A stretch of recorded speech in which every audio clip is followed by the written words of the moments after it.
জঙ্গল মিয়াতে অ্যাক্সিডেন্ট হয়েছে আজকে। একজন ছেলের পা বাদ হয়ে গেছে, আর স্কুলের ছাত্রীরও অবস্থা খারাপ। দোষ হইল সিএনজি আলার। এটা হলো ব্যাংকের গাড়ি, সাউথ ইস্ট ব্যাংকের। এটা রাইডে আছে, এখনো দাগের ভিতরে আছে গাড়িটা।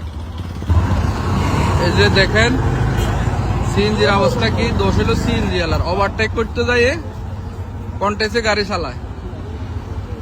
পরীক্ষার্থী একদম অবস্থা খারাপ, এসএসসি পরীক্ষার্থী একবারে খারাপ অবস্থা।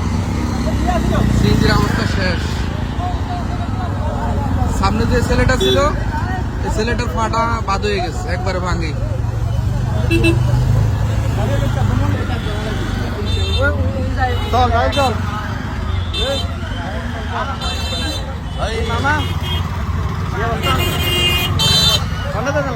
আমি পার যাইতে লাগছিলাম।